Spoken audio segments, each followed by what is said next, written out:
Hey, good morning. Good morning, wherever you are. If it's morning here with me. It is now 6 in the morning. So, wherever you're listening from, if you could put in the chat what time you're catching this, that'll be just interesting to know. All right, so you see me with my eyes wandering all over the place. It's because I'm still trying to figure out where everything is on my computer here. This morning I decided to be very ambitious and go live not only on YouTube, but I'm also live on Substack. And I have a Patreon that I just started a while back, but I'm not sure about it. But I thought, why not? I'll give it a shot and see what happens. So this is me bringing you good information. I hope you feel like it's good information by the end of it, while still trying to improve or level up my live streaming skills. I'm determined to be an expert at live streaming eventually. It may not be today, but eventually. So we'll see how it goes. Well, today you came here not to hear me ramble, but you came here to find out what is this? Stop with all the yeses. Stop with the yes. Well, it's something that I've noticed as I've worked with entrepreneurs over the years, and I've also struggled with myself. The just a need to say yes to certain things, and I speak so much to people about boundaries, and I'm always reflecting and thinking about my own use of boundaries. Am I installing good boundaries? Am I maintaining them? Uh, are they too rigid? Are they too flexible? And I'm always looking to make sure that the boundaries that I'm maintaining are healthy, not just for me, but for the people who I care about uh, in my personal life and my professional life.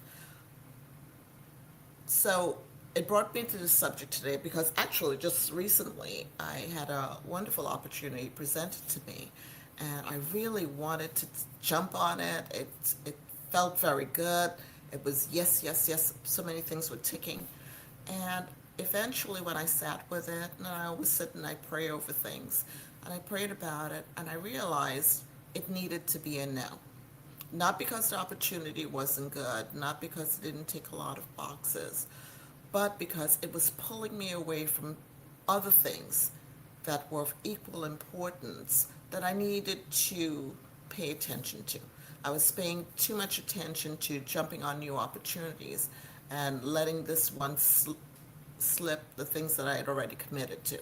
So I said, no, as great as an opportunity as it was, I really needed to stay with the things I had already committed to. So that led me to the idea that, we're saying too much yeses. All right. Why do we say yes so many times? Well, I think it's a little bit that original FOMO, fear of missing out. We feel that if we say no and we miss opportunities, then we're missing out on the things that might help grow our businesses. We're like, well, what if I don't go to that networking event? Somebody who might help me and help my business may be there, and I'll miss that opportunity. What if I turn down that invitation? What if I say no to that one-on-one or that collaboration? So there are so many things, and I remember going to a networking group a number of years back, and at the end of the meeting, I had in my mailbox email, about 5 opportunities for people who said, hey, I'd love to have a one-on-one with you. Can we have a coffee? Can we meet on Zoom? Can we do this? And I thought, oh, how good, and I had coffee with, well, virtual coffee chats with, I think 4 out of those 5 people I did get together with online. And looking back on it, it's really basically wasted time. What I found out was, maybe it was a waste of time. What I found out was there was really no room for collaboration, and they weren't really my people. I didn't really vibe with them, but I got to know that, so maybe it wasn't wasted time. Anyhow, but we fear that if we say no to any of those opportunities, we're going to miss out on potential customers, clients, referrals, and things like that. So today, what I really want to challenge you with is to think that, to change that mindset, change the mindset. Not every opportunity presented to you is an opportunity that you really should say yes to. I've spoken in the past about visibility, because the scripture says no one lights a candle and puts it, on the bushel, but they put it on a lampstand for people to see. And that's the idea also with regards to marketing and promoting yourself. If you've got a service, a product, or something that is out there for the masses, they're not going to find you if you're hidden in the back closet of your house with the door closed. So you have to be visible. You have to enter the marketplace. And I know for me that was a struggle in the very beginning, and for many entrepreneurs. They have this wonderful idea. They want to be working in their business, not necessarily on their business. They want to present the product. They want to service the person. They don't necessarily want to be out there doing TikTok videos. But you soon find out that visibility is an important thing. I have a friend who's an author, and I remember when she first became an author, she was shocked at the idea that her publisher wanted her to go sit in bookstores and sign books. This is going back way back when people were really buying books, and she was shocked that the person who was publishing her book wanted her to send out all these emails and be on these panels talking about it. She just thought she could write her book, hand it to the editor, hand it to the publisher, and then they would move on and sell it, and she would be in her closet writing her next book. No, she had to enter the world of networking and marketing in order to get her book published. She's great at it now, but I remember in her early days that this was kind of like, wow, I don't want to spend all this time running from bookstore to bookstore and from, a panel to panel talking about my book. Just read the book. But visibility was important, and it worked out well for her. So many of us start off like that. We're not into the promotion. I don't really want to talk about myself, but I do want you to be my client so I can help you do and be what you need to do or be, or if I had a product, I want to sell that. But here we are, we're stuck with being visible. Today, though, I want to suggest that there comes a time when maybe we're too visible, where we take that message of that we have to be visible and we run with it to such an extent that we stop examining the places that we're being asked to be visible, and why is this important. You know, you're everywhere. I have some colleagues, some people in my niche space, and I look at them. They're on TikTok, they're on Substack, they're on Instagram, they're on Facebook. They've got a Facebook group, they've got this group, they've got a school group, they've got all these different things, and everywhere you look, they're everywhere. Now, I think, I might be calling myself out a little bit too, because I am on Substack, Instagram, and Patreon, not so much. But for me, a lot of that is experimentation. A lot of that is, oh yeah, on YouTube. For me, a lot of that is because I work with clients who are entrepreneurs and solopreneurs, and they have to be in these spaces. I try to figure out how those spaces work and the degree of difficulty for it, so I can help them with it. I have one client who is wonderful on Instagram now because I've worked with her for over a year to help her overcome some mindset challenges about visibility and help her to be able to feel more confident to be able to promote herself and her product using Instagram. So it was helpful for me to understand Instagram so I could give that to her. That is my viewpoint on all these public spaces. So that's my excuse. However, going back to many entrepreneurs, yeah, they're everywhere. They're too visible. They're also taking every coffee meeting, every Zoom meeting, every networking event you'll see them at. I've jumped from networking event to networking event, and I see the same people over and over again. Collaborations. Now, they've also, the other aspect of it too, is that sometimes people are not aware of, they're also subscribing to everything. It's $10 here, it's $20 a month here. At the end of the day, you could be subscribed to the tune of like $500 a month and not even understand where that all came from. Okay, now if that's nothing to you, well, God bless you, you're doing good. But for a lot of startups and people who are launching their business, that's a lot. So, when you in these groups, eventually you're going to be asked to, you know, there's going to be an upsell, and you're going to be asked to pay the $10 a month or the $20 or the $59 a month or whatever it is, or purchase the product that's $2.99 or $5.99 or what have you. So that's why you're in the rooms. That's what networking is all about. If you don't have really good boundaries and really understand why you're in those rooms and what those rooms are about, you might quickly find yourself overexposed and depleted in energy and money.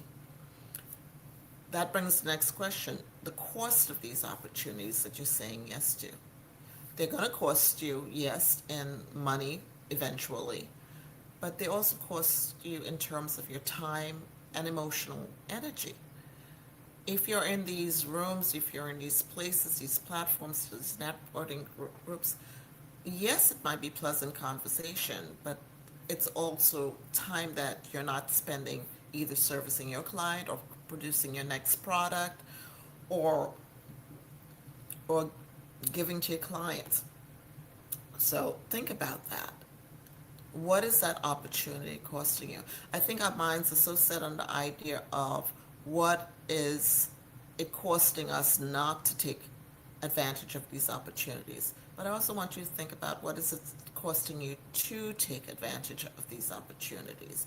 Because it's not the one thing, it's the collective of the whole thing. It's the whole thing altogether. They can eventually be very draining. I know one byproduct for me is because I have spent so much time in online spaces is I get horrible eye strain by the end of the day. I'm wondering why my eyes are hurting me. It's because I've spent too much time online. So I have adjusted and I've addressed that a little bit for myself, but it's the awareness. You need to have the awareness to know that you could do something about that. Then another aspect of saying yes that I really want to address and be prepared. You're either going to say amen or ouch. This is something where I see a lot happens in these spaces is this kind of transactional way of looking at life. The belief is if I support you, if I attend your event, if I purchase your book, if I purchase your product, or I join your membership, and add to your numbers. If I do all those things, there'll be some kind of in-kind support to me. It's transactional, and that's very dangerous because now you're simply building a relationship that's keeping score. I've attended those kind of things, and it doesn't feel good. It really does not feel good. So you need to be very clear as to why you're involved in some things. Is there a hidden transactional nature to it, either by you or by the other person? And if you find that there is, address it either in yourself or in the other person. Now, we say yes to some opportunities because we do recognize that they are seed opportunities. They are opportunities where we plant seeds of, get people getting to know us, like us, and trust us, and then eventually either being a client or customer or being a referral to a client or customer. That's all good. That's legit. There's no problem with that. That's the core of marketing. That's the core of networking. However, if you're not clear that you're there looking at this opportunity as a seed, you're going to be disappointed. And maybe the person that you're interacting with will be disappointed maybe when you do say no to the offer that they're putting in front of you. You know, I guess what I'm just trying to say is just be clear as to what's going on. Is this something that you're going into because you really want to participate and partake of it, or because you see it as an opportunity to build your business and it's clear that it is an opportunity to build your business? And maybe the person who's doing it is clear that that's why you're there. Know why you're planting seeds and know where you're planting those seeds so that you can be genuine and authentic, because that's how people will know, like, and trust you, that, you know, they know that you don't have a hidden agenda.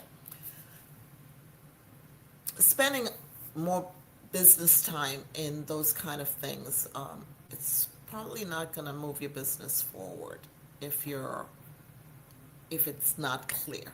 Okay, so I do have a personal story time, an example. I have a colleague who is now a friend, and when she started her business, it was a wellness business, and it was a business where she was doing exercise. She didn't have a very large group, and she invited me.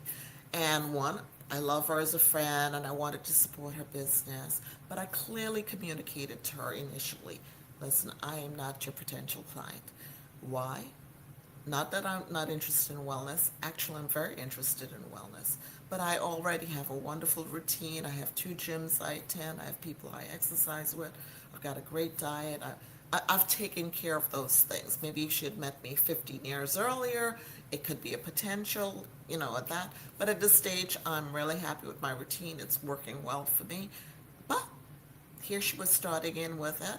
It's something I'm aligned with in terms of, yeah, there's value there. I knew she would be a good person to do it, and I wanted to support her. So when she invited me to her first couple of events, I said, sure, I'll come, because I knew it was important for her to have that energy, that momentum, to have the visual of having many people there. Again, I was clear to her in the very beginning, but you know what? I'm not going to be the person that you're going to upsell. But I'll be there. I'll wear the t-shirt. I'll do the whole thing. So I did, and I had fun, and I told her she did a great job, which she did. And eventually she shot her shot. She asked, hey, but you liked it so much. Why don't you jump over and do this with me? And again, I politely said to her, no, as I told you before, it was great, but I still like what I do, and I'm going to continue to do what I do. God bless her, she didn't push any further. And that was fine by me. It was important that she shot a shot. It was important that she tried to sell me. This is part of what she needs to do to be able to grow her business. Okay? So I didn't resent the fact that she asked me, and she didn't resent the fact that I said no, because she knew there was a high possibility that I would not move on to her program from what I was already doing. We are still friends today. She's doing very well.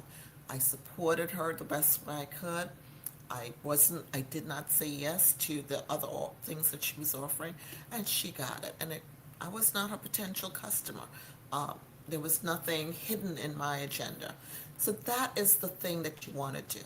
Even though you can't say yes, you have to understand that when people hear a no, if they hear a no that really kind of makes sense and it's genuine and authentic, they can accept it. And if they can't accept it, then that's another issue going on there.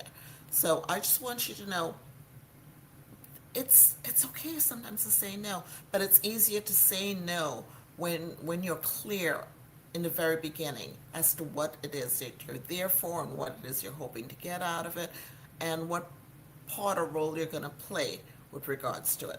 So let me give you some quick tips as to how to kind of define and make sure that you can get that clarity as to what things need to be said no to. Okay? First thing I say to my clients all the time is like, clean up your fence. Clean up your fence. Your fence is that boundary. There are things that are in your boundary that are cluttering up your space that don't need to be there. There are some meetings. At the beginning of this year, I cleaned up my calendar. I had 3 meetings that I looked at and I said, wait a second, why am I even in these meetings? Do I really enjoy the people that I hang out with? It's only an hour a week out of my time, but I sit there, I'm a little square, and I introduce myself, I tell people who I am and what I do, and that's basically it. Then I listen to people talk, And it's not usually about subjects that I'm particularly interested in. Every now and then, hit or miss, every now and then there is somebody who's speaking that's like, oh, that's interesting, I didn't know that. But for the most part, it's really just a lot of visibility. So I had like three meetings that was similar in that case, in different spaces, but similar in terms of the way they were organized. And I realized, wait a second, that's 3 hours out of my day that that's gone. That's 3 hours I could have been working in my business. And this isn't even time that I'm working on my business because, again, these meetings are not my interest. And the visibility was negligible. So I just totally just cut them out of my calendar. I said, no, I'm not going to go back there. And it wasn't a heavy commitment. Nobody cried that I left, and that's fine. So clean up your space. Look at the things that you're doing. Are they really practical? Are they moving the needle towards your business? Are they, what is the reason you're there? And once you do that, you have more space inside your fence to maybe bring the things that are really important. So look at the relationships, meetings, organizations, and groups. Also the subscriptions and the commitments that you've made. Do they belong where they are, or do they need to be moved further out or eliminated totally, and make space for the things that you want in there? Next thing is audit your calendar. This is such a powerful tool. Audit your calendar. So let me give you a practical way of doing that. First thing, when you look at your calendar, if your calendar is just one color, you're not doing it right. Audit your calendar by designating certain colors for certain activities. For example, on my calendar, wherever you see green, that is a meeting where I am actually making money. It's either I'm seeing a client, or it's either that I'm in my mastermind group where people pay me for that, or it is a workshop that I'm doing that people have paid for. That's green. When you see green on the calendar, that is where I am making my money. Even if I'm going out to see a client and it's on my calendar and it's green, that's because I've been paid for that session. So green is for money. I have yellow for social engagements, connections. Yellow for me is the color of joy. So when I'm doing something that's just for fun, I just did yesterday, when I spent 2 hours, had lunch with two friends, girlfriends. We met at a restaurant. So 3 hours on my calendar was blocked out because there was time to go there and time to come back. And it was pure yellow joy, joy, joy. I enjoyed hanging out, having lunch with them. Didn't make any money. They're not business colleagues. They're not potential clients. They're just friends. And I enjoyed the social time. So that was yellow. So when you see yellow on my calendar, that's because I'm having a good old time. I'm enjoying myself. There's no business involved. Purple, when you see purple on my calendar, that's because I am planting seeds. I don't know why purple is that. I have no idea. But purple, it's networking, and I'm planting seeds. That's the networking groups where I feel that I am giving value or gaining value. I am making those business relationships.